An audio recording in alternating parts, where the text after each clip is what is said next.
What's up, everybody? WBLR. All right, so with this hustle series that I've been talking about, I want to just jump into this one. Hustling has got a lot of beef behind it, a lot of pressure behind it. It's a non-stop chaos. There's all types of people, organizations. Everyone is trying to make money in there. You know what I mean? Not everyone's trying to make money in there, but people are trying to get high. They're trying to smoke cigarettes. You know, it is what it is, man. But the hustle aspect is a huge deal with violence and everything else in there. You know, there was a time when I was at Homes.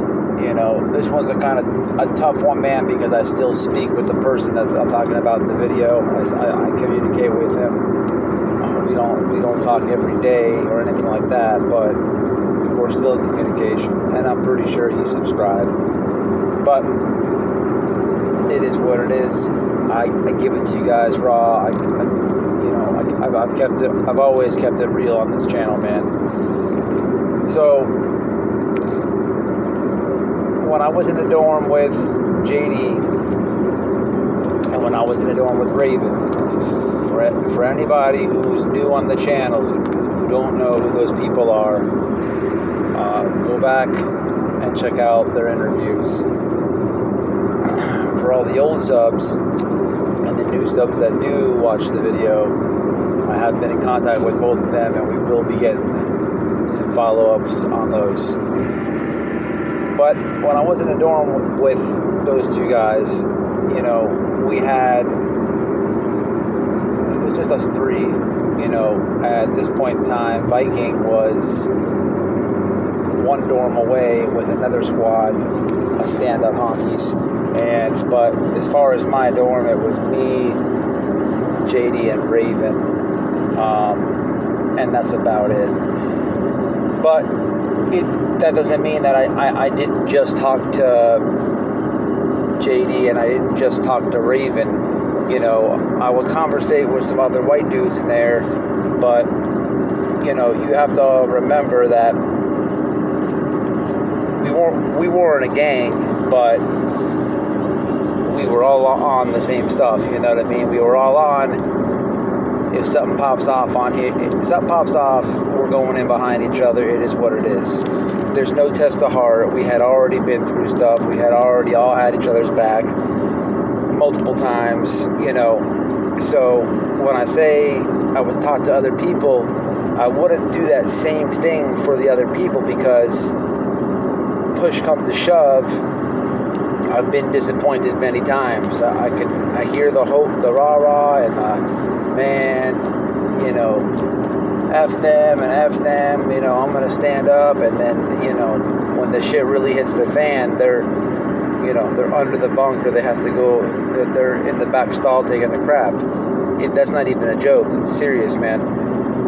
You know, but, so I conversated with somebody named Josh, you know, and he was all right with not only myself, but he was all right with JD, and he was all right with Raven. Now, we were all cool with him, but he wasn't on the same level of respect, and he wasn't, we really wouldn't go out on a limb for him, okay? Some stuff happened. Josh liked to smoke Tucci, okay? He got a lot of money from his grandma. His grandma was his source of income in there, and there's nothing that Josh went without any needs or wants. If he needed sneakers, they were bought. If he needed shorts, they were bought. Every single week there was 100 on the card, okay? So, and he was a neutron himself, okay? Obviously, if you're listening. You know, it can only go so long for you to get that much money and for you to have all these things where someone's going to try to come and put down, someone's going to try to finesse, somebody's going to do something, apply pressure to you to get that money. It's just the way it goes in Florida, especially if you're a neutron. You're not going to have the luxurious life in there. You're not going to have your people taking care of you, sending you all this money. And, there's some hungry gang members in the dorm. It's just not going down like that. Even if they're not gang members and they see, they're going to try to finagle their way towards what you have. They're going to try to take what you have. It's just the way it goes. But being that we were all right with Josh, especially all three of us, and never forget, it was a Saturday morning, and he had a play going with Tucci. You know what I mean? Who knows what call he made to Grandma, and who knows where Grandma sent money to get this and to get that, and blah blah blah. The thing about Josh is he dealt with everybody. He dealt with black organizations. He dealt with all types of people just to get what he wanted.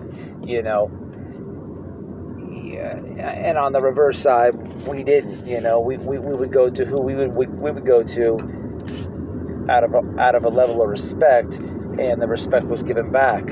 Okay, so on this Saturday morning, I'll never forget it was a Saturday morning because me and JD specifically were on a race to lose weight. We were working on getting 6 packs each, and that was my ride or die workout partner. I've said it in previous videos. We have done some insane stuff that will get uploaded on the channel. But he comes up to me, Josh, and he says, "Hey man,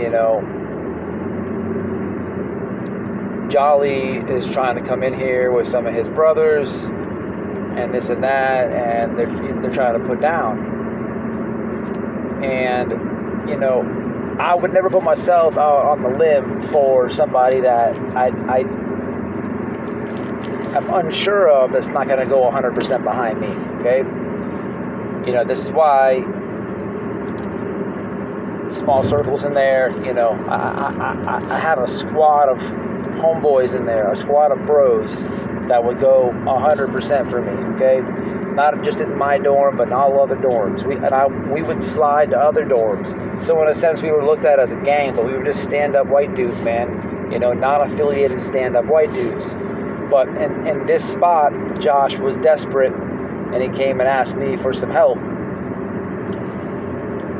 Jolly was a blood in a different dorm. He was a fat dude. He was out of Fort Pierce, and he was on some dumb shit. He was trying to put down on Josh, and he was trying to incorporate some intimidation tactics and whatever have you. And there was one white blood in our dorm. At this very time, there was only one blood in the dorm, and that was this white dude, okay? And he got really no respect. He was on like some bully shit. He always picked and chose his fights. I never liked him. I always wanted to smash him. But it is what it is. So on the yard, he tells us this, and of course, I go on politic to JD. I tell Raven what's up, and it's on us three if we're gonna do anything for Josh. So I tell JD, we talk about it, and he's just like, "Man, that dude ain't gonna fight for himself. I'm not taking up for him." Raven's pretty much just ready to crash anybody. He's just 100% all the way wanting to do something to somebody. So he's kind of like going both ways. And I'm like, "Man, look, if he fights himself, let's step in." So we pull him aside, man. Let me retract right quick. Yard gets called. Me and JD do our thing. We're doing our katana, our high intensity interval training, and we see the white blood, we see Jolly, and we see about 3 or 4 other bloods burning the track, walking around the track. And it's very evident, obvious what they're plotting, what they're planning. So after me and JD get our workout done, we were like, man, you want to stand up for him? He's like, he's got to fight, man. So we've been down this road a million times. You get disappointed. It's why we stood up for each other in there, man. But so we pulled Josh aside. We're like, listen, bro, they ain't coming in like that, bro. They're not gonna come in. You know what I mean? He's like, bro, I'm gonna bump behind mine. I'm gonna bump behind mine. So we're like, all right, bro, you better bump because we're getting implicated in this. You know what I mean? So now it's we're taking up for you. We had a little couple things going on with Josh. Josh always was the kind of dude that kind of like he's seen me and JD and Raven go through so much shit in that dorm that it wasn't like some war daddy stuff, but he had got word that they're going to put down on him, and he was kind of desperate, and we were all right with him, so he stepped to us. So we got involved, all right? And on the weekends in prison, on some camps, they'll leave the doors popped, okay? So they'll call rec, and they'll leave the door open. So you may not want to stay out there, the full rec time. You may want to hit the canteen, get a soda and a hot sandwich, say what's up to your bros or whatever, and come back to the dorm, watch some TV, whatever you got planned. But the door is open. So for somebody to come in and for the move that they were trying to make, it was a perfect timing. I tell now, mind you, I'm okay with Jolly, okay? Even though he was a blood, I've known him I was in a few different dorms with him now, and we were all right through communication. I don't respect anything he stands for, but through previous altercations with other bloods, there's been a lot of communication between me and him. So sometimes just politicking with somebody can dead the situation. But I did tell him, listen, bro, ain't nothing. There's nothing with Josh. It's not going down like that. And he's on, man, you better stay out of it, man. This on blood. And I'm just like, man, this on white. It ain't going down like that, bro. Just fall back, bro. It's not going down. All right. So there was no communication there. He slides in the door, and he's got about, 3 of his brothers, and then there's the white blood. Damn, I forget that guy's name, man. Whatever. So they're in there, and they press towards Josh. After I told him, hey, man, fall back, let that dude, let him live. There ain't nothing, So they try to use intimidation. They head towards his bunk. And, I get off my bunk, look at JD. I don't even have to tell him. He's already heading there. And then I look back towards Rave, and Rave is running back. And I'm like, hey, man, that ain't nothing. Josh jumped up. He's just like, man, y'all ain't taking shit. We could run it. We could run it, whatever y'all want to do. And at this point, I'm like, all right, cool, because I've gotten burnt doing this so many times. So, it's evened up. They're just trying to finesse him. They're trying to put down on him. They're trying to extort him. This is all behind Tucci. He hits the wall, all right? There's no jumping going down, nothing like that. And he fights the dude Jolly, all right? And this is a blood, he can't fight worth a shit. Josh beat him. I mean, to be honest, neither one of them could really fight, but the blood dude is throwing. He was a fat dude, real out of shape. He had an ugly face, but you just wanted to punch right in his forehead. But regardless, he couldn't fight worth a lick. Josh, I've never seen him fight. He got in there. He was stinging him. He was painting him a little bit. But Josh got over on him. Meat potatoes.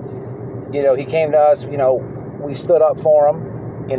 But at the end of the day, it was behind Tucci. You see what I'm saying? But just the point that he would stand up for himself, we kind of even the odds up. Very dangerous thing to do, very stupid thing to do, because that could have easily turned out to be locks or whatever else. But, after that situation, he had a little bit of, I wouldn't say rank in the dorm, but, people would mix him up with us, and it was getting a little bit too much because we held ourselves in a different way, man. You know what I mean? Respectable. We had respect, man, and he was still buying this, buying that, buying things in the hustle world that involves drama, and sure enough, after a little bit of time went by, whatever rank that he had, the wolves came out again. This time it was a Crip, and